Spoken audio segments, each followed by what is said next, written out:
Option 1. Recommended Swalwell. Asked Patel one question 9 times. Patel never answered. Here's why that matters. Option 2. Confrontation-focused FBI Director calls Congressman's career bullsh**, the Swalwell versus Patel breakdown. Option 3. Curiosity, hook Patel, refused to say yes or no. Swalwell called it consciousness of guilt. Watch the exchange. Option 4. Document-focused. Patel admits he hasn't read all Epstein files while claiming full transparency. Option 5. Explosive. The moment Kash Patel lost control, shouting match, expletives, and a question he couldn't answer. The real Swalwell versus Patel. The exchange nobody scripted. House Judiciary Committee, September 17, 2025, documented facts only. Nobody handed Eric Swalwell a folder with secret documents. Nobody needed to. What actually happened in that House Judiciary Committee hearing room on September 17, 2025, was explosive enough. Real documents, real questions, real answers, or more precisely, the deliberate refusal to give them. FBI Director Kash Patel this week became the first prominent Justice Department official to testify under oath since the Trump administration's handling of the Jeffrey Epstein files blew up in its face. CNN and Swalwell had been waiting for this moment. The political blowback over the Trump administration's decision in July not to publicly release more investigative files from Epstein's case was at the center of Patel's 5-hour appearance before the House Judiciary Committee. Spectrum News NY 1. 5 hours. Under oath, with nowhere to hide. Before Swalwell even spoke, Jamie Raskin set the stage. He played a clip from a 2023 interview in which Patel said that the FBI had Epstein's black book with client names. After a lengthy review, the Justice Department in July said there was no evidence a so-called client list existed and it would not be publicly releasing any more files. Spectrum News NY 1. Raskin looked directly at Patel. How did you go from being a crusader for accountability and transparency for the Epstein files to being a part of the conspiracy and cover-up? Spectrum News NY 1. Patel had no clean answer. He deflected. He blamed the past. He cited other prosecutors, other administrations, other decisions. Then Swalwell took the microphone. Democratic Rep. Eric Swalwell of California focused his questions on what Patel has discussed with the President and Attorney General Pam Bondi about the files. CBS News. He started simply. Did you ever tell Donald Trump that his name is in the files? CBS News. Patel's answer was direct on this one. I have never spoken to President Trump about the Epstein files, Patel replied. CBS News. Swalwell moved one step further. Did you ever tell the Attorney General that Donald Trump's name is in the Epstein files? CBS News. And here is where it started to unravel. The Attorney General and I have had numerous discussions about the entirety of the Epstein files and the reviews conducted by our team, Patel said, CBS News. That's not an answer. Everyone in that room knew it. Swalwell asked again. Patel deflected again. Swalwell asked again. Slowly this time, one word at a time. Did you tell the Attorney General that Donald Trump's name is in the Epstein files? Yes or no? Your news.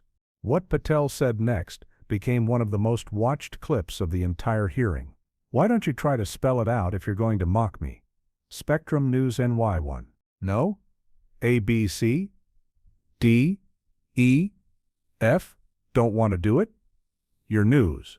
The FBI Director of the United States asking a congressman to spell out his question using the alphabet. Patel said the question has been asked and answered. CBS News. Swalwell didn't move. You've not answered it, and we'll take your evasiveness as a consciousness of guilt.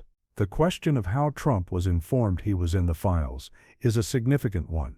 Trump initially falsely denied he was told he was in the files, but we later learned Bondi had told him in May that he was. It was around this time that the administration began downplaying what the files might reveal. CNN.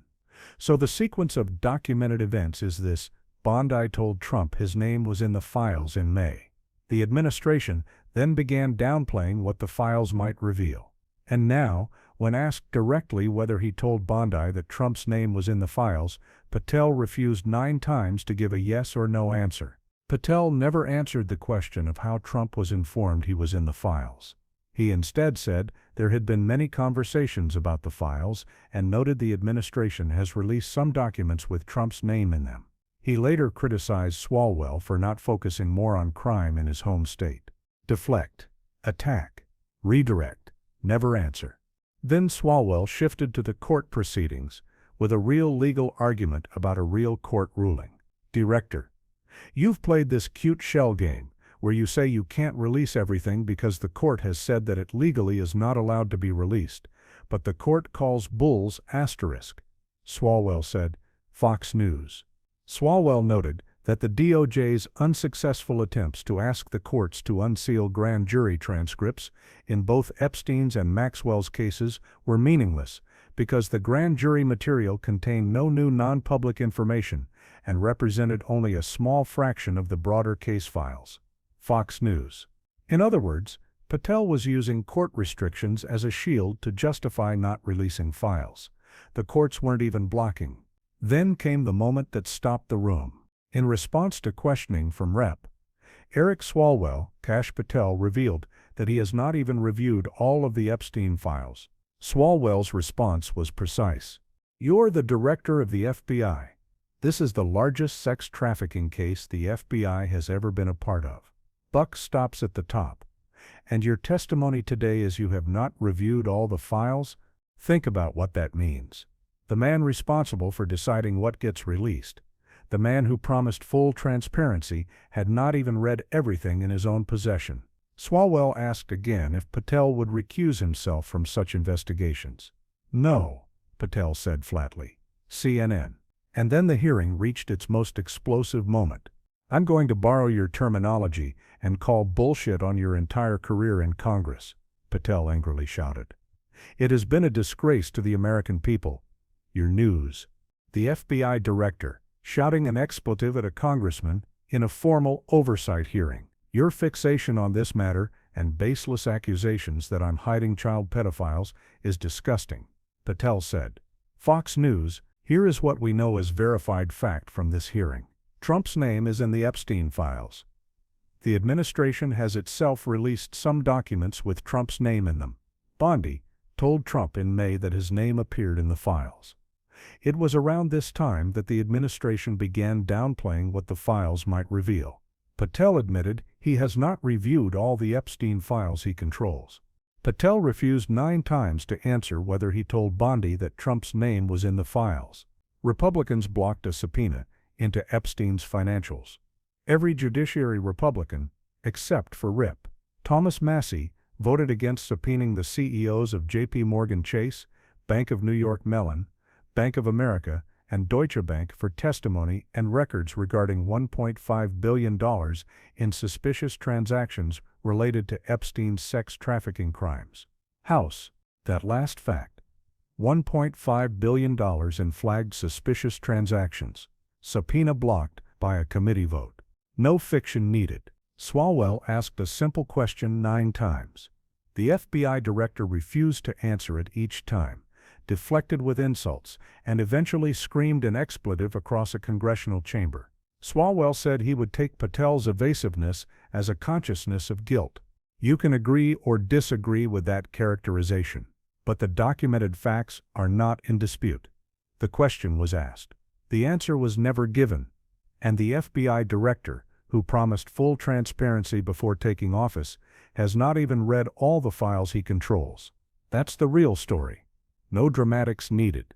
Sources: AP, CNN, Fox News, CBS News, ABC News. House Judiciary Committee official record, September 17, 2025.